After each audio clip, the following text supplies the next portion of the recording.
જય શ્રી કૃષ્ણ. પ્રિય વૈષ્ણવજનો, આજે આપણે પુષ્ટિ સત્સંગ સાગર ચેનલમાં આવતીકાલનો ઉત્સવ એટલે કે શ્રી ઋષિ જયંતિ તેના વિશે સત્સંગ કરશું. એ પહેલાં જો આપે પુષ્ટિ સત્સંગ સાગર ચેનલને સબસ્ક્રાઈબ ન કરી હોય તો સબસ્ક્રાઈબ કરો તથા અન્ય વૈષ્ણવ મિત્રોને શેર કરો, જેથી કરીને સત્સંગના નવા નવા વિડીયોઝ તેમને સુધી પણ પહોંચી શકે.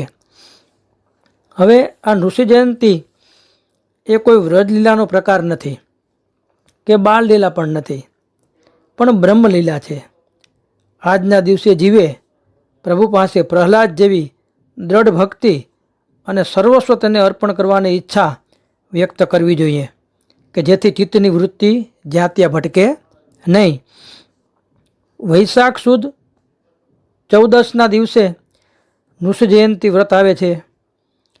આ અવતાર એ ભગવાનના કૌસ્તુભ મણિનો અવતાર છે. આ અવતાર આવેશ અવતાર છે. કંઠમાં કૌસ્તુભ મણિ ધારણ કરાય છે, જે ક્રિયા જ્ઞાન શક્તિની મધ્યમાં સરસ્વતીના સ્થાનમાં સ્થાપિત છે, જે મુક્ત જીવોના વાસસ્થાન રૂપ કૌસ્તુભ છે. આ પ્રાગટ્ય નર અને પશુનું સંયુક્ત સ્વરૂપે છે. ઉપરનો ભાગ પશુ એટલે સિંહ સ્વરૂપે અને નીચેનું ધડ નર સ્વરૂપે છે. ભક્તોના હિત માટે આ અવતારનું પ્રાગટ્ય હોય તે પુષ્ટિ પ્રાગટ્ય ગણાય, તો તેના જન્મોત્સવનો સેવાક્રમ વિશેષ હોય છે. તેની ગણના આપણે વિષ્ણુ પંચક વ્રતમાં થાય છે. આની શ્રી મહાપ્રભુજીના મત અનુસાર પ્રભુ ભક્તિ એ જ પ્રભુ પ્રાપ્તિનો પાયો છે. ભક્તિની મહત્તા સમજાવતો આ પ્રાગટ્ય વ્રત વિષ્ણુ પંચક વ્રત અંતર્ગત આવે છે. વિષ્ણુ ભક્ત પ્રહલાદને ઉગારવા અને આસુરી શક્તિનો વિનાશ કરવા માટે પ્રભુએ અવતાર ધારણ કર્યો છે. પવિત્રણાય સાધુ નામ, જ્યારે જ્યારે ભક્તને અસહ્ય ત્રાસ પડ્યો છે ત્યારે પ્રભુએ તે ભક્તની પુકાર અને પોતાના પરની અસીમ શ્રદ્ધાના પ્રત્યુત્તરમાં જન્મ લીધો છે.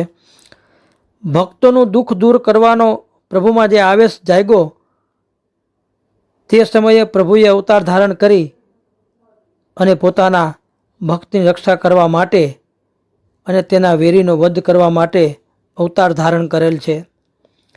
શ્રી બ્રહ્માજીની તપસ્યા અંતે અસુર સમ્રાટ શ્રી હિરણ્યકશિપુએ અમરત્વનું એક વરદાન મેળવ્યું હતું કે મારું કોઈ પણ સંજોગોમાં મૃત્યુ થવું જોઈએ નહીં. એ કથા આપણે બધાને વિદિત છે. તેણે 16 જેટલી શરતો રાખી હતી. શસ્ત્ર કે અસ્ત્ર બેમાંથી કોઈથી ન મરું, ઘરમાં નહીં કે બહાર નહીં, સવારે કે રાત્રિ નહીં, નર કે પશુ કોઈથી નહીં. એની એવી ચતુરાઈપૂર્વક બ્રહ્માજીને છેતર્યા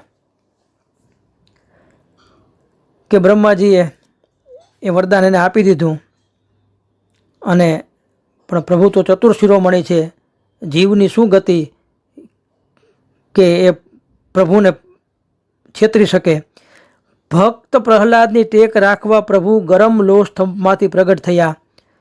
તેમનું રૌદ્ર સ્વરૂપ જોઈ ખુદ અસુર પણ જીવ બચાવવા દોડ્યો.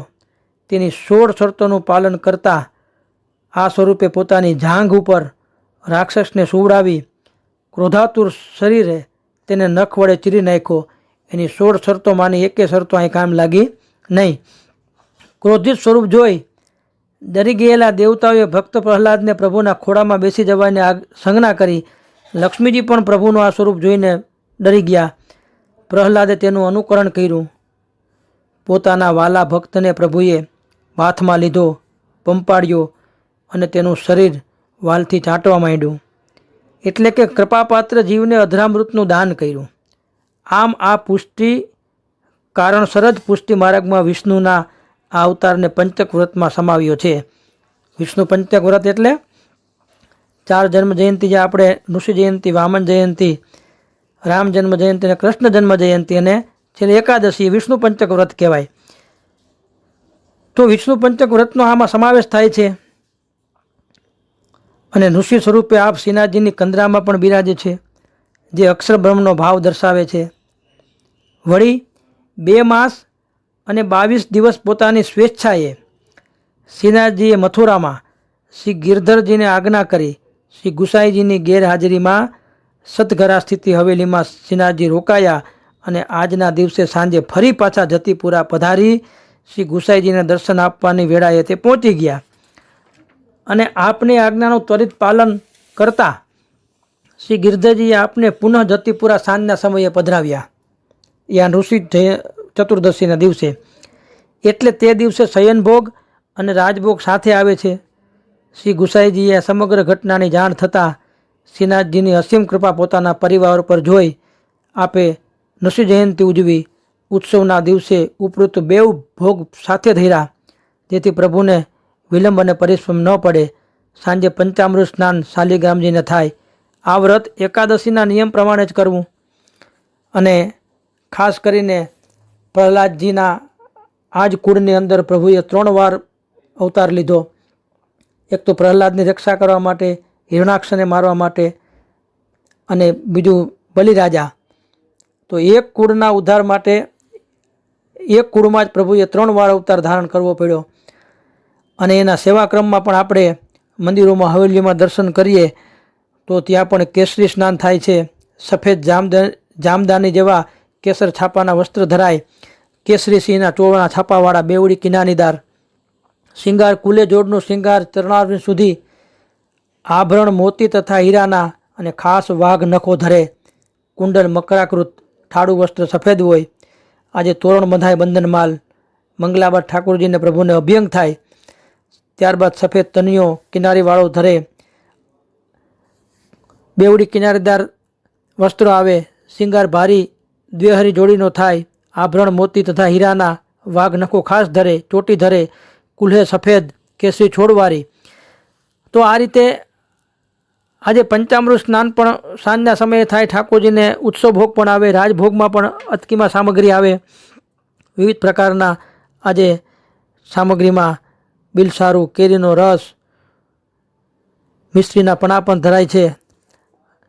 તો આ રીતે સેવાક્રમ અને પંચામૃત સમયે ખાસ યહ વ્રત માધો પ્રથમ લિયો એ પદનું ગાન થાય છે. પરમાનંદદાસજી કૃત.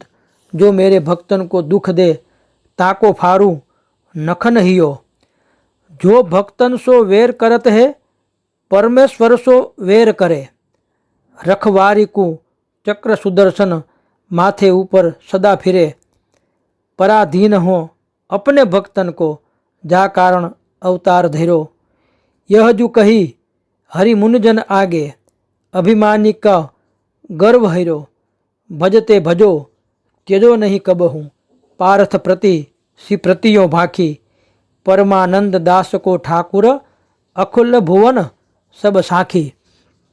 आ रीते पंचामृत समये पण ए पद गवाय. अने आजे ऋषि जयंतीना पदों में घણા બધા અષ્ટસખાઓના પદ છે. આમાં અપનો જન પ્રહલાદ ઉબાયરો, જય જય શ્રી નરસિંહ હરિ.